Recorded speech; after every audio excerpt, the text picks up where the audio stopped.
Jatuh tangga sakit rasanya, membuat luka besar membekas. Halo kawan-kawan semuanya, di presentasi kelompok 13. Sebelumnya saya ucapkan terima kasih sebesar-besarnya kepada Ibu Yeni Saprida MPD dan juga kawan-kawan sekalian yang telah memberikan kami kesempatan untuk presentasi modul 13 dengan judul Penggunaan Bahasa Indonesia dalam Penggunaan Bahasa Iklan dan juga Pengaruhnya. Oke, jadi yang pertama adalah retorika menurut KBBI. Menurut Kamus Besar Bahasa Indonesia atau KBBI adalah keterampilan berbahasa secara efektif, merupakan seni berpidato, dia juga tidak muluk-muluk dan bombastis.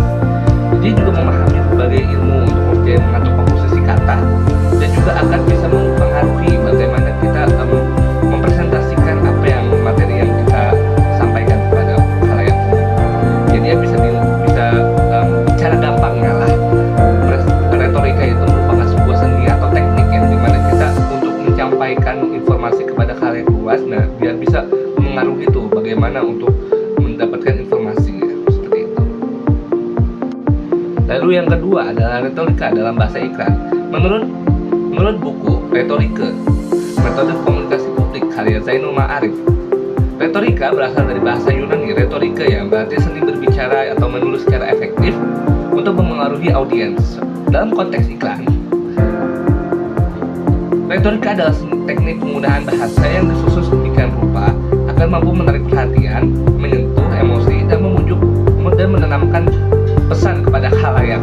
Bahasa Indonesia sebagai bahasa nasional Indonesia digunakan dengan gaya dan teknik tertentu, mulai dari pemilihan kata yang sesuai hingga struktur kalimat untuk menciptakan efek persuasif. Jadi secara gampang itu kayak kita ngehasut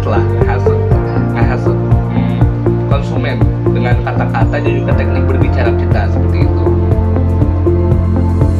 Oke, lalu kita lanjut kepada fungsi retorika dalam bahasa iklan. Fungsi yang pertama yang digunakan adalah fungsi persuasif. Seperti yang kita tahu tadi, fungsi persuasif adalah mengajak atau membujuk orang agar dalam bahasa konteks iklan ini untuk membeli produk-produk kita. Jadi orang kayak, oh ini produknya bagus nih, yaudah ya kita beli, seperti itu.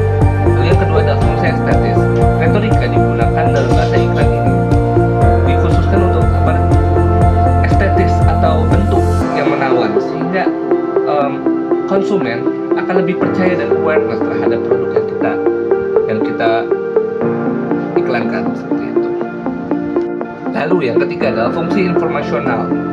Iklan itu merupakan sebuah informasi yang untuk menyebarkan produk yang kita iklankan kepada konsumen, sehingga dalam retorika ini kita harus bisa menyusun kalimat sedemikian rupa agar informasi itu tidak bertele-tele, namun ringkas dan juga lengkap agar konsumen bisa memahami lebih detail produk apa yang kita iklankan. Lalu yang keempat adalah fungsi identitas. Fungsi identitas itu adalah bisa menjadi sebuah identitas tertentu kepada merek. Contohnya, kepada kata air murni, itu lebih melekat kepada kita, itu seperti minuman mineral water, seperti itu. Lalu selanjutnya adalah strategi penggunaan bahasa Indonesia dalam bahasa iklan. Jadi yang pertama itu adalah gaya penggunaan bahasa atau majas. Penggunaan majas bisa menambah untuk daya tarik dan juga emosional dari konsumen tersebut. Ya contohnya nih, ada saya ambil personifikasi deh contohnya. Ya, laptop ini tahu kamu butuh kecepatan. Nah, itu dari gaya bahasa yang saya sampaikan itu kayak orang kayak, wah ini dia tahu banget nih produk ini, bahwa saya ini emang butuh biar laptopnya nggak lemot, seperti itu. Lalu yang kedua adalah pemilihan diksi. Pemilihan kata yang harus relevan, emosional, dan juga sesuai target pasar. Jadi yang bisa ini contohnya adalah hemat, alami, praktis, instan, cerdas.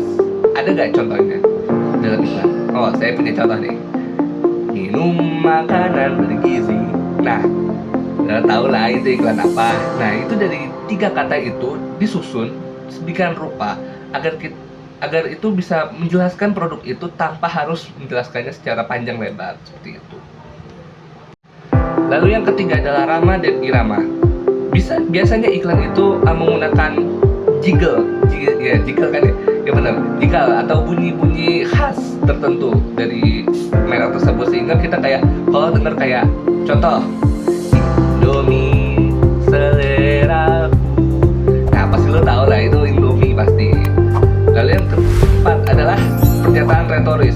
Biasanya ini kayak pernyataan-pernyataan yang didukung oleh bukti dan pernyataan dari para ahli seperti itu. Contoh,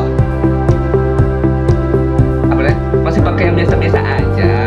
Nah, dari gaya bahasa itu juga itu kayak kita malah memberi question kepada konsumen bahwa oh ini produknya itu nggak biasa nih seperti itu. Lalu yang kelima yaitu testimoni atau bandwagon.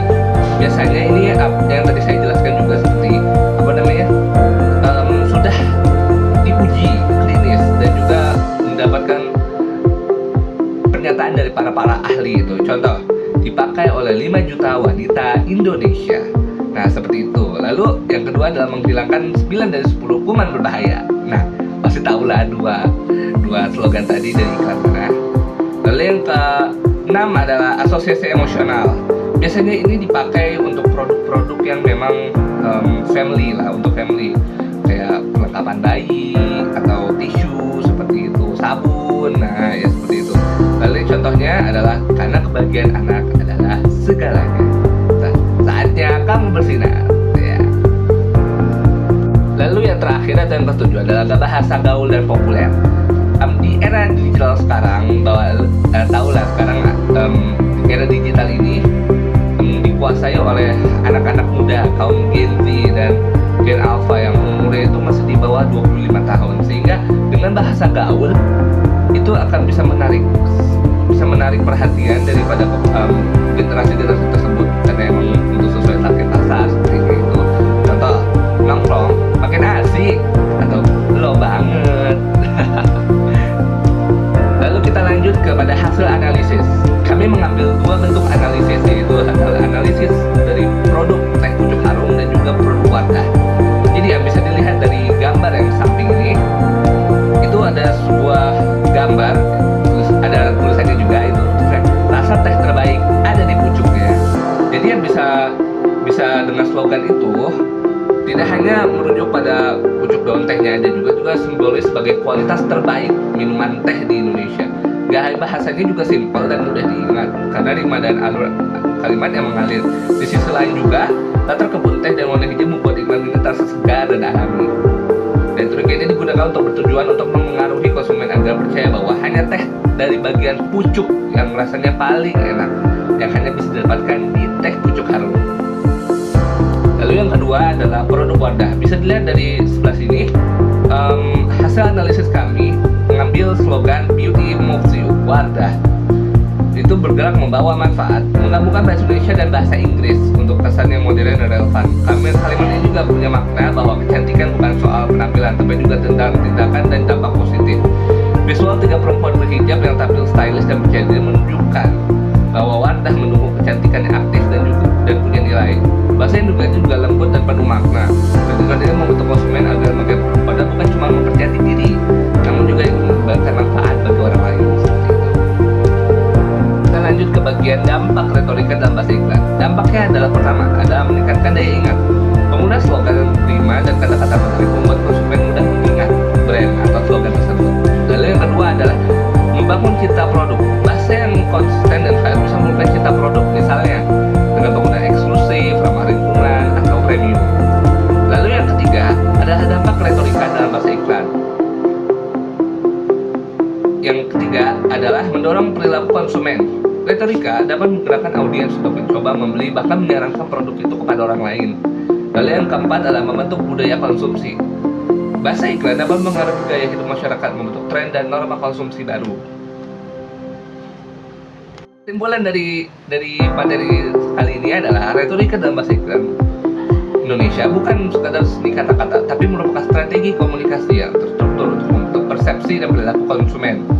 Dengan membantu aspek estetika, informasi, emosi, dan logika, iklan yang dirancang secara editorial dapat memberikan pengaruh yang kuat dan bertahan lama di benak masyarakat. Oke, sebelum pamit saya punya pantun nih. Buah kenanga, buah kenari. Kami semua pamit undur diri. Wassalamualaikum warahmatullahi wabarakatuh.